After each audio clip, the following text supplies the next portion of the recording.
창세기 31장. 라반의 아들들이 수군거리는 말이 야곱의 귀에 들려왔다. 야곱이 우리 아버지 재산을 모두 빼돌렸어. 야곱이 저렇게 엄청난 부자가 된 것은 아버지 재산을 빼돌렸기 때문이야.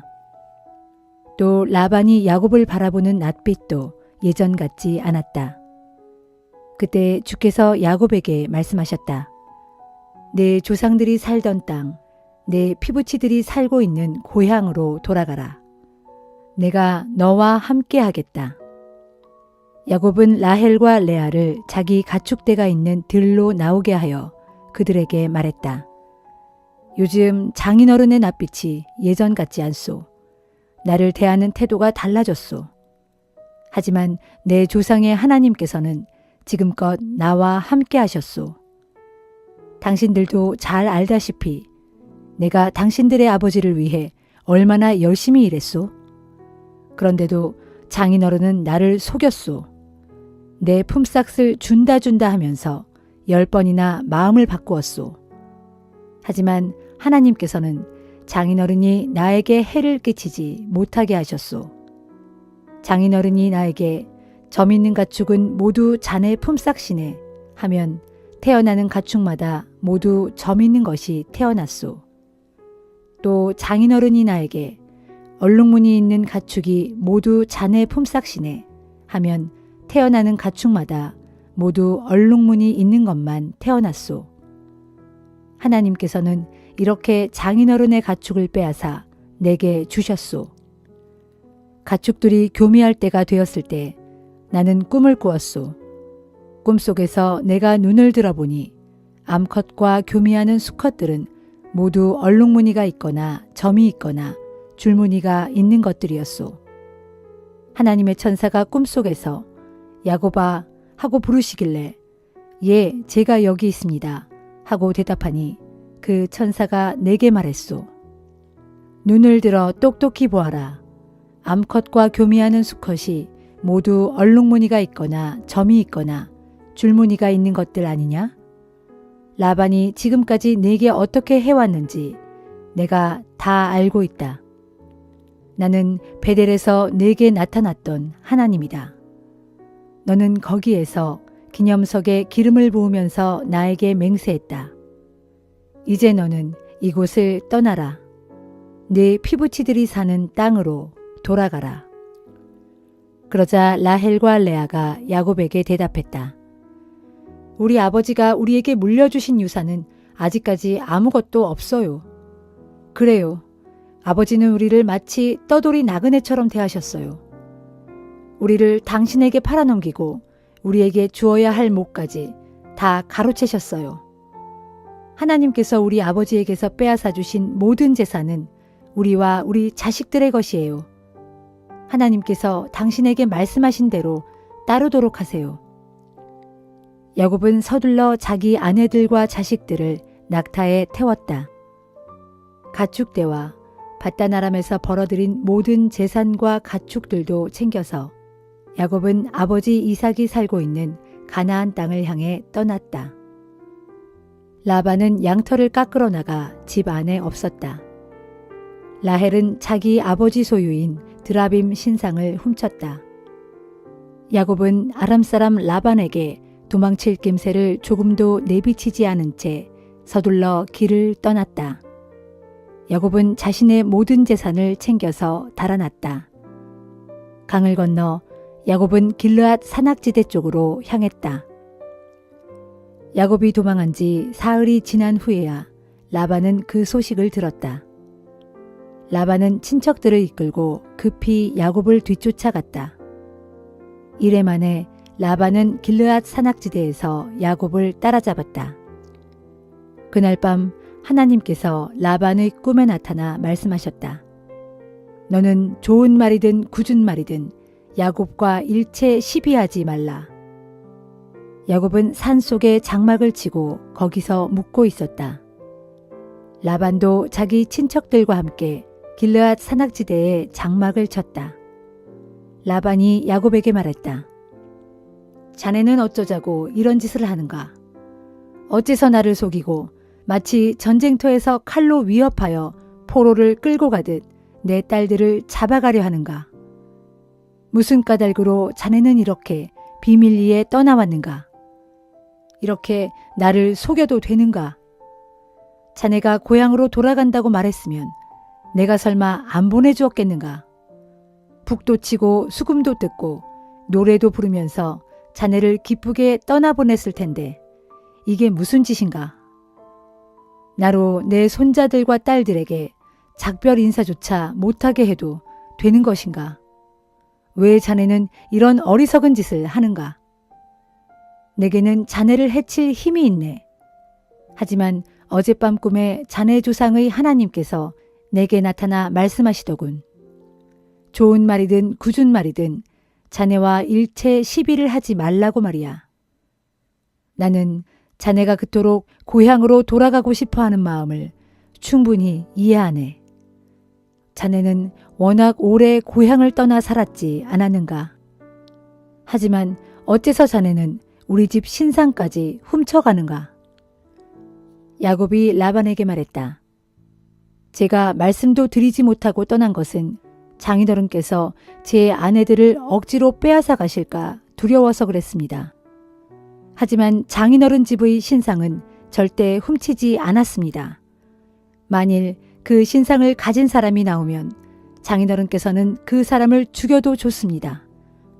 또 우리 친척들이 지켜보는 가운데 우리가 가진 것 중에서 장인어른의 것이 하나라도 있는지 찾아보십시오. 만일 하나라도 있으면 그것을 도로 가져가십시오. 야곱이 이렇게 말한 것은 라헬이 신상을 훔쳐온 사실을 까맣게 몰랐기 때문이었다. 라반은 먼저 야곱의 장막부터 뒤졌다. 이어 레아의 장막을 뒤지고 그 다음에는 두 몸종의 장막을 뒤졌지만 아무 데서도 신상을 찾을 수 없었다. 라반은 레아의 장막에서 나온 뒤 마지막으로 라헬의 장막에 들어갔다. 라헬은 신상을 낙타의 안장 밑에 숨겨두고 그 위에 앉아 있었다. 라반은 라헬의 장막을 샅샅이 뒤졌지만 신상을 찾아내지 못했다. 라헬이 아버지에게 말했다. 아버지, 기분 나빠하지 마세요. 지금 제가 월경 중이라 낙타에서 내려서 아버지를 맞을 수가 없네요. 라반은 아무리 뒤져도 신상을 찾을 수 없었다. 그러자 야곱이 화가 치밀어 라반에게 따졌다. 제게 무슨 잘못이 있다고 이러십니까? 제게 무슨 죄가 있다고 사냥꾼처럼 저를 뒤쫓아오셨습니까? 장인어른은 지금 저의 짐을 다 뒤져보셨는데 그중 하나라도 장인어른 집안에 물건이 있었습니까? 그런 것이 하나라도 있다면 장인어른의 집안 사람들과 우리 집안 사람들이 보는 앞에 내놓아 보라고 하십시오. 어느 쪽이 잘못했는지 그 사람더러 가리게 합시다. 저는 20년 동안 장인어른과 함께 지내왔습니다. 그동안 제가 돌본 장인어른의 양과 염소 가운데 한 마리라도 낙태한 적이 있었습니까? 또 제가 장인어른의 가축대 중에서 수량 한 마리라도 잡아먹은 적이 있었습니까? 어쩌다가 들짐승한테 양 한 마리가 물려 죽어도 제가 대신 물어냈습니다. 낮에 도둑을 맞았든 밤에 도둑을 맞았든 장인어른은 그 손해를 모두 제게 떠넘겨 저에게 배상하도록 했습니다. 저는 낮에는 더위를 먹고 밤에는 추위에 떨면서 잠도 제대로 못 잘 때가 한두 번이 아니었습니다. 저는 장인어른의 집에서 20년을 지냈습니다. 그중 14년 동안은 장인어른의 두 딸에게 장가들려고 일했고 나머지 6년 동안은 장인어른의 가축대를 돌보느라 세월을 다 보냈습니다. 그런데도 장인어른은 제게 주시기로 약속한 품삯을 10번이나 변경했습니다. 우리 조상의 하나님, 곧 제 할아버지 아브라함의 하나님, 제 아버지 이삭이 경외하는 하나님께서 저와 함께 해주지 않으셨더라면 장인어른은 저를 빈털터리로 쫓아내셨을 것입니다. 그래서 하나님께서는 제가 얼마나 힘들게 지냈는지를 다 아시고 어젯밤에 장인어른을 꾸짖으신 것입니다. 라반이 야곱에게 말했다. 자네 아내들은 내 딸 자식들이 아닌가. 이 아이들은 내 손자들이고 이 가축대도 모두 내 가축대가 아닌가. 자네 눈으로 보고 있는 이 모든 것들이 다 내 재산이네. 그런데 내가 어찌 내 딸들과 내 딸들이 낳은 자식들을 야박하게 대할 수 있겠는가? 자, 이리 오게. 우리 함께 계약을 맺는 것이 어떤가? 함께 돌무더기를 쌓아 올려 그것으로 나와 자네 사이에 증거물로 삼도록 하세. 야곱은 돌 하나를 가져다가 기념비를 세우고 자기 친척들에게 돌을 모아다가 무더기를 만들라고 시켰다. 그런 후에 야곱은 그 돌무더기 곁에서 라반과 함께 음식을 나누어 먹었다. 라반은 그 돌무더기를 여갈 사하두다라고 불렀고 야곱은 그것을 갈르엣이라고 불렀다. 라반이 말했다. 이 돌무더기가 오늘 우리가 맺은 계약의 증거일세. 그것의 이름이 갈르엣이라고 불리게 된 것은 이런 연유에서였다. 그 돌무더기는 미스바라고도 불리는데 그 까닭은 라반이 우리가 떨어져 있는 동안에도 주께서 우리 두 사람을 지켜보실 것이네 라고 말했기 때문이었다. 라반은 또 이렇게 말했다. 자네가 내 딸들을 구박하거나 내 딸들 외에 다른 여인을 아내로 맞는다면 사람은 모를지라도 하나님께서는 우리 두 사람을 지켜보신다는 사실을 명심하게. 라반은 또 말을 이었다. 이보게, 여기 돌무더기도 있고 이렇게 기념비도 있네. 이 돌무더기가 증인 노릇을 해주고 또 이 기념비도 그럴 걸세. 자네는 이 돌무더기를 넘어 내가 있는 곳으로 쳐들어와서는 안 되네. 나도 이 돌무더기를 넘어 자네가 있는 곳으로 쳐들어가지 않겠네. 아브라함의 하나님, 나홀의 하나님, 그들의 조상이 섬기던 하나님께서 우리 사이를 판가름해 주실 것이네. 그러자 야곱은 아버지 이삭이 경외하던 분의 이름을 두고 맹세했다. 야곱은 산에서 가축을 잡아 제물을 바치고 친척들을 불러 음식을 함께 나누어 먹으면서 산속에서 밤을 지냈다.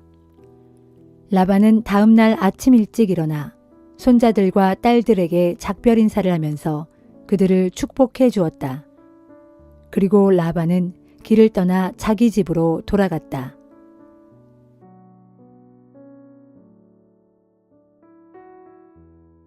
마가복음 2장. 며칠 후 예수께서 다시 가버나움 성읍으로 들어가시자 예수께서 집에 계신다는 소문이 온 동네에 퍼졌다. 수많은 사람들이 몰려들어 집 안은 발 디딜 틈도 없었고 집 밖에까지 사람들로 넘쳐났다. 예수께서는 그들에게 말씀을 전하셨다. 그때에 4사람이 중풍병자 1명을 들것에 싣고 왔다. 사람들이 붐벼서 그 병자를 예수께 가까이 데려갈 수가 없게 되자 그들은 지붕을 뜯어 구멍을 내고 들것을 예수 앞으로 달아내렸다. 예수께서 그들의 믿음을 보시고 그 중풍병자에게 말씀하셨다. 아들이여, 당신의 죄가 용서받았소.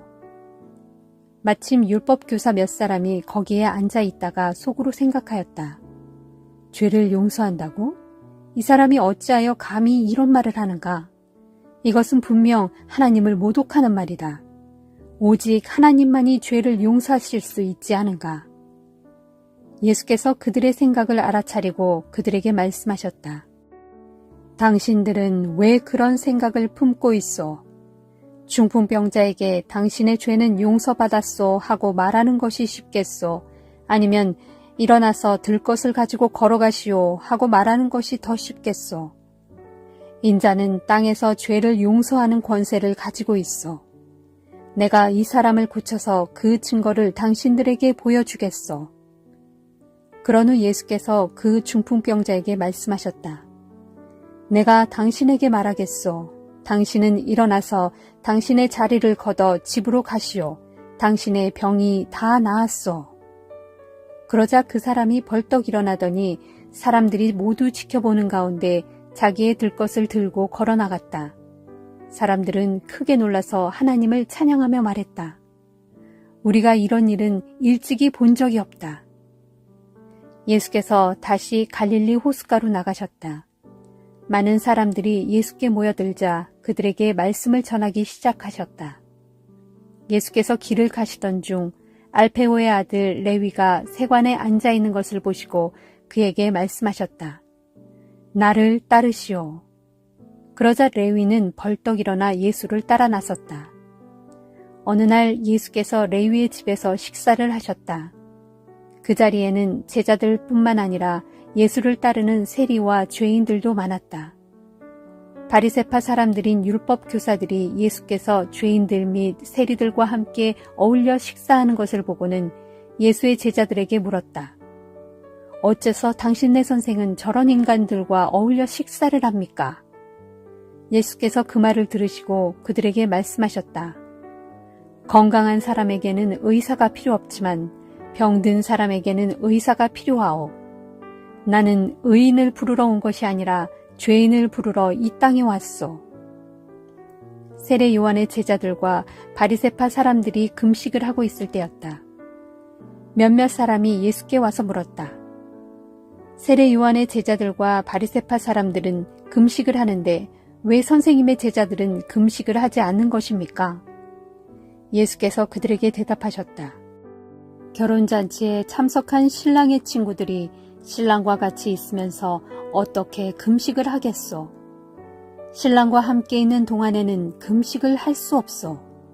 그러나 신랑을 빼앗길 날이 올 터인데 그날에는 그들도 슬퍼하며 금식할 것이요. 낡은 옷에다 새 천조각을 대고 깁는 사람은 없는 법이요. 만일 그렇게 하면 새 천조각이 낡은 옷을 잡아당겨 이전보다 더 크게 찢어지지 않겠소. 또 새 포도주를 낡은 가죽 부대에 담는 사람도 없소. 만일 그렇게 하면 가죽 부대가 터져서 포도주도 버리고 부대도 버리게 되오. 새 포도주는 새 부대에 담아야 하오. 어느 안식일에 예수께서 제자들과 함께 밀밭 사이로 지나가시게 되었다. 제자들이 밀밭 사이로 지나가면서 밀 이삭을 잘라 먹자 바리새인 몇 사람이 예수께 말했다. 보십시오. 저 사람들은 안식일에 해서는 안 될 일을 하고 있습니다.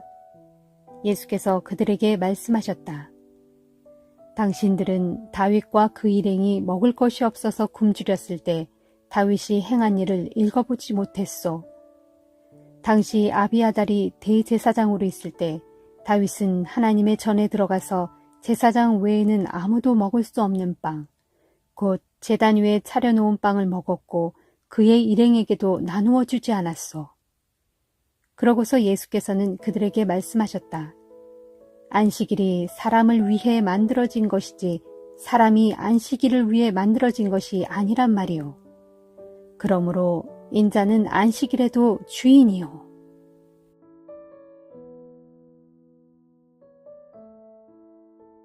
에스더 7장. 이리하여 하만은 왕과 함께 에스더가 베푼 잔치에 참석했다. 아하수에로 왕은 이날도 즐겁게 술을 마시다가 에스더에게 또다시 물었다. 에스더 왕후여, 그대의 소원이 무엇이오? 내가 다 들어주겠소. 그대가 원한다면 이 나라의 절반이라도 떼어주겠으니 어서 말해보시오. 그제야 에스더 왕후가 대답했다. 왕이시여, 제가 만일 왕께 은총을 입었고 또 왕께서 이 몸을 어여삐 여기신다면 제 목숨을 살려달라는 것이 제 소원입니다. 그리고 저의 동족도 살려주십시오. 이것이 저의 간절한 소원입니다. 지금 저와 제 동족이 다 죽어 멸절될 위기에 처해 있습니다. 만일 저와 제 동족이 노예로만 팔려간다 해도 저는 아예 침묵을 지키고 그 문제로 왕을 괴롭히지 않았을 것입니다. 그 말에 깜짝 놀란 아하수에로 왕이 에스더 왕후에게 급히 물었다. 누가 그런 짓을 꾸몄단 말이오? 그토록 흉악한 일을 꾸민 자가 도대체 어디에 있는 누구요? 에스더가 입을 열었다. 나와 우리 동족의 대적, 바로 그 원수는 이 앞에 있는 사악한 인간 하만입니다. 그러자 하만이 왕과 왕후 앞에서 공포에 사로잡혀 하얗게 질린 얼굴로 벌벌 떨기 시작했다. 아하수에로 왕은 크게 격분한 나머지 술자리에서 벌떡 일어나 왕궁의 안뜰로 나갔다. 하만은 왕이 이미 자기의 운명을 끝장내기로 결심했다는 것을 짐작하고는 그 자리에 남아 에스더 왕후 앞에 무릎을 꿇고 제발 목숨만은 살려달라고 애걸했다. 왕이 궁궐 안뜰에서 술자리로 다시 돌아오니 에스더가 몸을 기대어 앉았던 긴 의자 앞에 하만이 엎드려 있었다. 이런 장면을 본 왕은 크게 소리치기를 왕후가 궁중에서 나와 함께 있는데도 저자가 감히 왕후를 겁탈하려고 하는 것이냐 하였다. 이 같은 말이 왕의 입에서 떨어지자마자 내시들이 하만에게 우르르 달려들어 수건으로 하만의 얼굴을 감싸버렸다. 이때 왕을 모시는 내시들 가운데 하나인 하르보나가 말했다. 하만은 내시들의 암살 음모를 폭로해 왕의 목숨을 구해준 모르드게를 매달아 죽이려고 장대까지 세워놓았습니다. 그 장대가 지금 하만의 집 마당에 서 있는데 높이가 50규빗이나 됩니다. 그러자 왕이 즉각 명령했다. 하만을 거기에 매달아라. 그래서 사람들은 하만이 모르드게를 매달아 죽이려고 세웠던 그 기둥에 하만을 매달아 죽였다. 그제야 왕의 분노가 비로소 가라앉았다.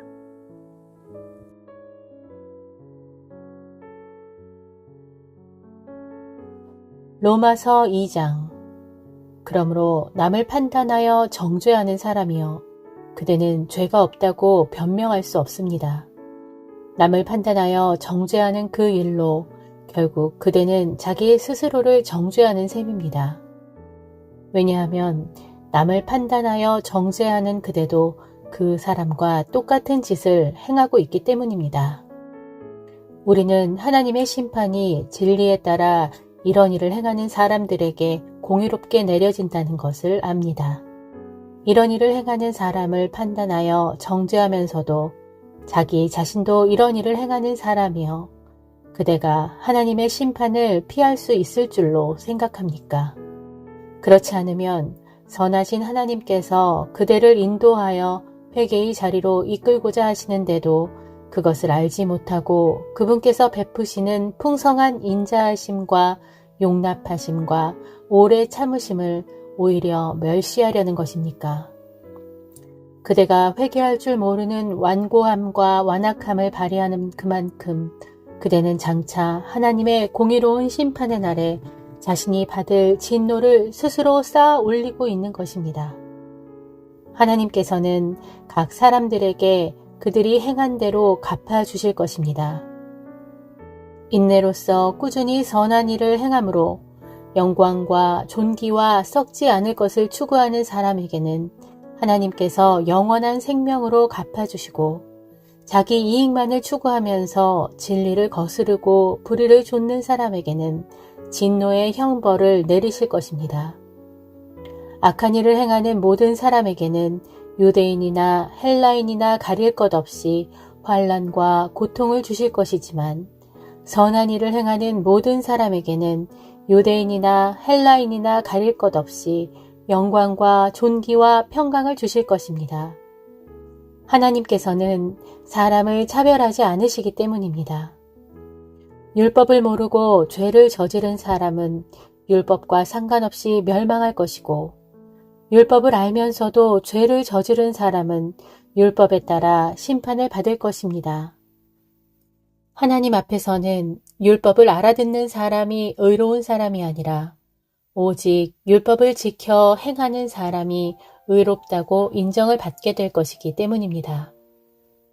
율법을 갖고 있지 않은 이방 사람이 본래의 양심에 따라 율법이 명하는 바를 행하면 그들은 율법을 갖고 있지 않아도 그들 자신이 스스로에게 율법이 됩니다. 이런 사람들은 율법이 그들 자신의 본래 마음에 새겨져 있다는 것을 보여주며 그 일에 대해 그들의 양심이 증인이 됩니다. 그래서 어떤 일을 놓고 그들의 생각 속에서 그 일이 옳은 일인지 그른 일인지 스스로의 양심에 따라 고발도 하고 변호하기도 합니다. 마침내 이런 일은 내가 전한 복음대로 하나님께서 그리스도 예수를 통해 사람들의 은밀한 삶을 심판하실 그날에 모두 드러나게 될 것입니다. 그런데 보십시오. 스스로를 유대인이라 부르는 그대는 율법에 의지하면서 하나님을 믿는다고 자랑합니다. 그대는 자부하기를 율법에 따라 가르침을 받아왔기 때문에 하나님의 뜻이 무엇인지를 알고 또 무엇이 지극히 선한 것인지를 분별할 줄을 안다고 합니다. 진정 자기 자신이야말로 눈먼 사람들의 길잡이이고 어둠 속에서 헤매는 사람들의 등불이라고 확신합니다. 게다가 율법을 통해서 진리와 지식을 다 알고 있으므로 어리석은 사람들을 인도하고 어린아이처럼 믿음이 약한 사람들을 가르칠 자격이 있다고 자신합니다. 자, 그렇다면 그대는 왜 다른 사람은 가르치면서 자기 자신은 가르치지 못합니까? 다른 사람에게는 도둑질하지 말라고 설교하면서 왜 자기 자신은 도둑질을 하는 것입니까? 다른 사람에게는 간음하지 말라고 하면서 왜 자신은 간음을 합니까? 우상이라면 아주 질색을 하는 그대가 어째서 우상을 모신 신전의 물건을 훔치는 것입니까? 하나님의 율법을 알고 있다고 자랑하면서도 왜 자신은 그 율법을 어겨 하나님을 욕되게 합니까?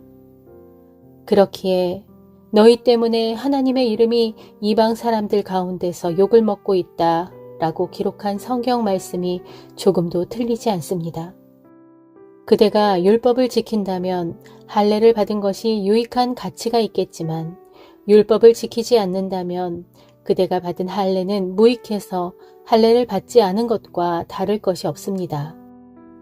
그러므로 할례를 받지 않은 사람이라도 율법이 요구하는 것들을 잘 지킨다면 그 사람은 할례를 받은 사람과 마찬가지로 여겨지지 않겠습니까? 기록된 율법을 갖고 있고 또 할례를 받으면서도 그대가 율법을 지키지 않는다면 육체적으로는 할례를 받지 않았지만 율법을 잘 지킨 사람들이 그대를 정죄하지 않겠습니까? 그러므로 겉모습이 유대인이라고 해서 참된 유대인이라고 할 수 없고 몸으로 할례를 받았다고 해서 진정한 할례를 받았다고 할 수 없습니다. 오히려 속사람이 유대인이라야 참 유대인이요. 몸으로만이 아니라 마음으로 그리고 성령으로 할례를 받아야 참 할례라고 할 것입니다. 이런 사람은 사람에게서가 아니라 하나님께 칭찬을 받을 것입니다.